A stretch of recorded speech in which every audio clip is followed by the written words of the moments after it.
Hey, welcome back to Milton Daily Homes. Chuck here. We have a list of 49 properties. That's half of the total that was listed in all of January over the past 3 days, basically. So things have really opened up in terms of supply. So you have this interesting dynamic that the number of listings, the inventory has shot up even way past what last year was. And the demand, I feel like, has kind of been leveling off a little bit. It's really hard to say with the news. There's been, I counted, there's over 40 instances in the last 14 days of people that have held back offers and have not received them. So that's a big deal. That's definitely a sign of a changing market dynamic, and pricing a home in today's market is challenging because you have a home right now on Hood that's a detached. It's listed for $699. They're saying offers anytime. Clearly, they're going to expect more than $699 based on just simply what else has been selling, even though historically there's a different market at work 30 days ago, 60 days ago than there is right now. So let's talk about some homes, and I'll give you some insights, some things that I noticed going through the list. And that's the purpose of Daily Homes, is just to kind of give you a sense of some of the things I'm thinking as I go through this, lending you the experience of seeing in person probably about 13,000 homes over the last 15 years, and helping more than 1,000 people go through this process. So let's do this. Now, here's the thing about this one on Van Fleet. It's an end unit hills view. It is 1,500 square feet. This just the same model just sold on Chutchmatch in the 700 range. So you know they're going to sell for more. Here's so $599 underpriced. They're holding back on offers.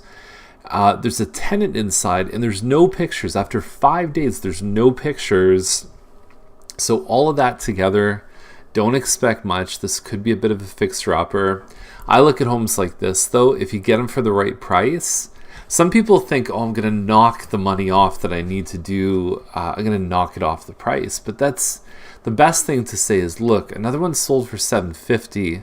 In order to turn this one into $750, it's going to cost me $20,000. So anything below $730 is a win for me. That's a good way to look at things. You always want to look at more than one sale, but that's the idea.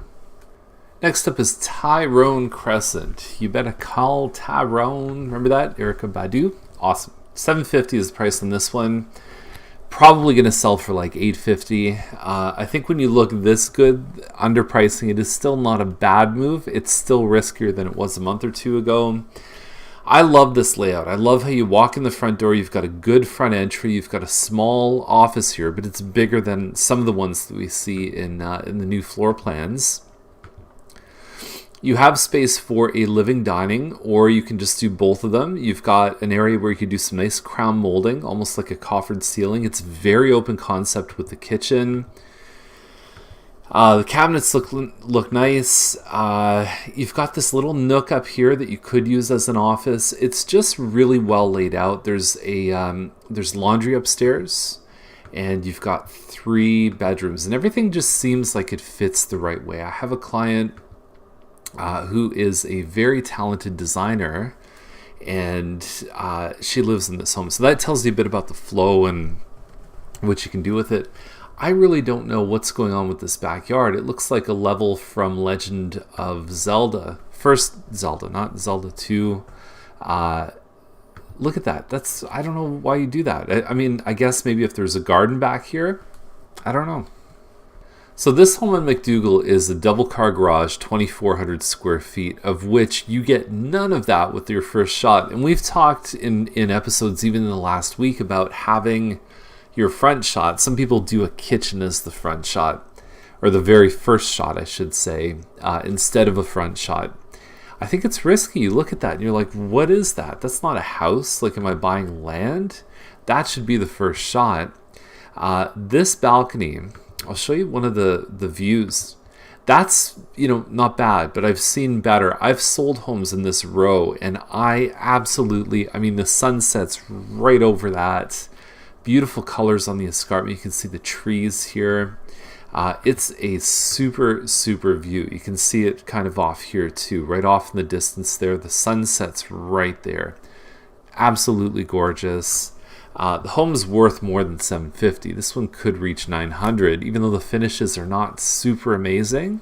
The size of this home, it's almost like if you're more than 25 or 2,600 square feet and you're nice, you might hit $1 million these days. But that view, a view is one of the hardest things to quantify in a real estate listing, but once you have it, it's incredible. So that's why I like this one. Next up is Giddings. The big thing here is the 131-foot deep lot. That's bigger than a lot of homes in the older part of Milton, including premium streets that you associate with like the best of Milton. You know, streets like Gowland and Clements and Robertson.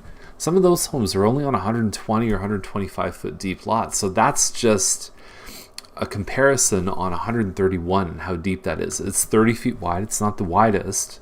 This made me laugh too, that there's an M. So if you're the new buyer and you have an M in your last name, you may want to include that front, whatever it is, flower pot. There's probably a better name for it. I don't know if the wallpaper here kind of, I guess they're different zones in the house, but when you put the pictures back to back, it has a bit of an interesting impression. It's well finished though. I could tell that they use the same photographer we do because you can see stuff through the windows here. Most of the time that's overexposed. You can't see anything out. With a good photographer, you're going to notice the inside and the outside because the lens is so good and you see it like the human eye. So yeah, this one looks pretty cool. $890. The single car garages are kind of topping out at, you know, $930. One just sold 2,200 square feet. This one I think is around 21, and with the deeper lot they could be in a position where they could get up into that 930, 940, 950 range on offer night. But with the changing market, it's really hard to say. I think that they're likely looking at more than what they're asking. 1030 Costigan. Look at that curb appeal with a car parked right in the boulevard, which to me is, man, if I see that on a street, like instantly my impression of the street goes down. I would have hired a tow truck before I took a front shot. It's not even a professional photographer that took this shot. This is someone who got in their car and probably snapped a picture right from their driver's seat. And there's no other photos after 2 days on the market. So either way, this one's not exactly, you know, ripping it up as far as impression goes, especially when you've got a home like the one on Nairn who's, you know, 50,000 less than you and looking amazing with the green space behind, well presented. Good luck on this one is all I have to say. So Goodwin Crescent, 1246, 1.246, 3,098 square feet, and it's an assignment sale. First of all, you can't see that floor plan. It's way too small. You have 10 pictures. Like, show the floor plan, like, you know, take a screen capture of a part of it and put it up. Assignment sales are interesting. The possession on this is July 2018, which means they're selling their interest in the agreement of purchase and sale. And you need a good lawyer for that. That's all I have to say about this. Just because these guys spent this kind of money for this home doesn't mean you need to. So right here at Cusick, it's like, why are you going to buy the cake mix over on Goodwin when you can buy the cake right here? So Cusick is 1,249, same price, and it's 3,000 square feet, so it's a little smaller. And someone's calling on the phone, but we'll ignore that. And you get this. So the guy probably put $100,000 in landscaping in his backyard. On top of, you know, finishes, like what does the other one have in terms of finishes? This one has crown moldings, granite countertops, right? Like, it's, I just don't get it. Like, I don't think that, and I know that the assignment sales probably, like, I bet they paid pretty close to that, or they're trying to walk away with a bit of a profit. But either way, that asking price and what you can get on the market to me doesn't make any sense. I would not buy the cake mix. I would buy the cake if I had a choice. So there we go, 49 listings.